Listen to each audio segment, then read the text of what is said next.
Barcarena, story based on a real story, which took place in 1982 in the city of Barcarena in the state of Para, Brazil.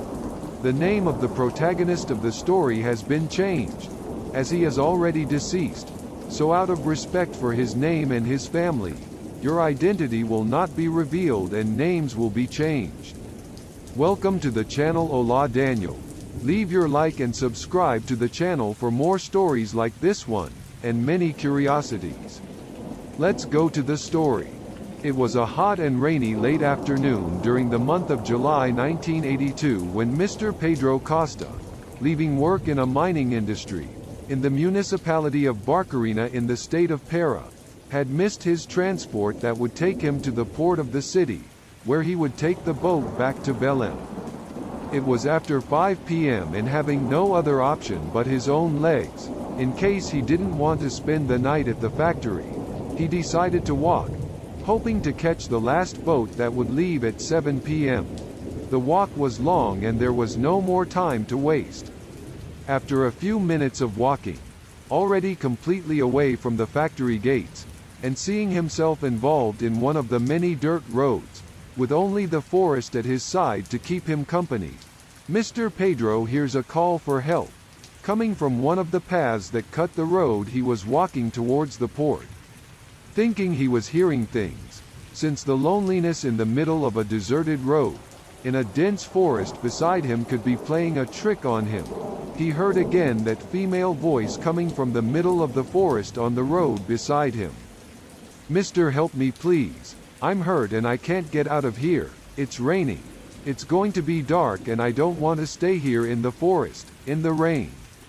It immediately came to his mind that it could be a well-known coup for criminality in the state, called Little House, where a woman lures the victim and the bandits attack. On the other hand, if that were the case, as he was alone, he could easily be dominated by more than 2 men. They would not need to use such a ruse, since in that situation, he would be easy prey for robbers. The female voice continued to call. He then decided to take a risk, as it really could be a woman in a situation of danger, and who at that moment needed his help, so he asked, "Girl, where are you? I hear your voice, but I can't see it. Tell me where you are and I'll come to you." The female voice then replies, "I can see you. I'm here a little further, inside this little path. Please come in and help me." Trying to locate her, he doesn't even realize that a resident is approaching, who is going the opposite way on the original road, where Mr. Pedro Costa was walking towards the port, spots it, and just says good afternoon when he sees it entering the small dirt road. Thinking it might be a good idea not to be alone in that situation, he decides to ask the stranger for help, informing him that there was a woman apparently injured in the middle of the woods. This one, in turn, a little suspicious, thinking that he could also be the victim of a scam, said that he couldn't do anything and that was thing in his head. But behold, suddenly the female voice asks for help again, so Mr. Pedro retorts, "Did you hear now? See, I'm not talking. It's a woman asking for help. Please help me. I can see them." So the unknown resident is ready to help him. Now it would be more difficult to dominate 2 men in a possible little house. The two start calling for the woman, who asks them to continue walking down the road, as they are close. The sun begins to disappear, and both show concern for the poor woman's situation, at which point Mr. Pedro begins to say goodbye to his supposed return to Belém. But he knows that more important than that is to help someone who might even be in a situation of risk, and that in no way would it be safe to let that poor woman spend the night in that forest. In this, the 2 men continue to enter more and more on that small road, into the forest and calling for the woman, asking her to help them in their location. "Lady, point us where you at?" And she replies, "Come more, I can see you, but I can't move." The woman's anguished and suffering voice makes both of them rush to the rescue, as the sun was already saying goodbye at the end of the horizon and everything would turn pitch black in a few minutes. And again that suffering voice asked for help, saying, "Please, don't let me spend the night here. There are animals in the forest and I'm very afraid." Mr. Pedro and the stranger tried all the time to calm her down, but both started to get nervous and fearful, because there was no more sun, and the stars were starting to come out. Between one cry for help and another, they exchanged glances, now no more, with the intention of helping each other, rather than out of fear. With the sun fully set and the night already presenting itself, the female voice then finally says, "Stop now. I can see them. They're in my direction. You can come in. I'm waiting for you." At that moment, a chill runs down their spines and makes their blood run cold, as the anguished and suffering tone of the woman injured in the middle of the forest changes completely. That was no longer a cry for help, and resembled more with an invitation to enter the forest.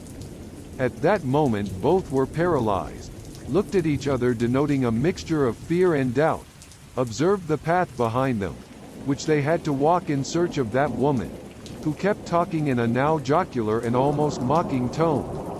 "Please come in. You can help me now. You are very close to me. Why did you stop?"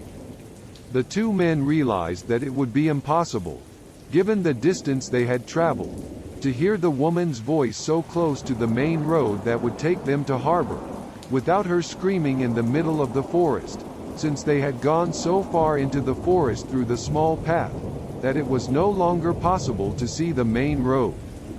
Both paralyzed by fear, as if their legs no longer obeyed the brain's command, taken with terror, they managed to get out of this trance, and began to run desperately back to the road, when they realized that the voice accompanied them even if they distanced each other from the place where she said she was. With a difference, the voice was no longer feminine, and much less masculine.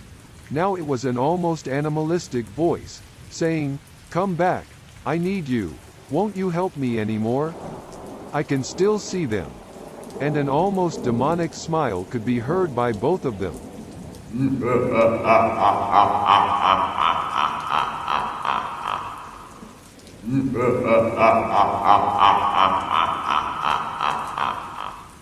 Who at that moment were screaming at the top of their lungs. Mr. Pedro Costa said that when they reached the main road, where they both met to help that woman, no words were exchanged, and each one ran desperately along their respective paths, without looking back. The unknown resident disappeared into the darkness down the road, as well as Mr. Pedro, who never stopped running until he reached harbor, where he obviously missed his boat and had to sleep right there. When telling his story, he said that he cannot imagine what would have happened to him if he had really gone into that forest alone, and that the presence of the unknown resident was certainly a divine intervention for him. After that experience, he said that he never again dared go out alone and walk those roads in Barcarena, and that if he had to miss the bus that would take him to the boat back to Belém, he preferred to sleep on the job. The Amazon region is full of charms and mysteries, and only those who are from the region know that there are myths and legends that talk about the enchanted ones of the forest. So if one day you venture alone through these forests, know that you might be being watched, and not even realize it. Mr. Pedro Costa worked for a few more years at the same company, until his retirement in the 90s, when he died in 2010. Consider subscribing to the channel, and until the next video.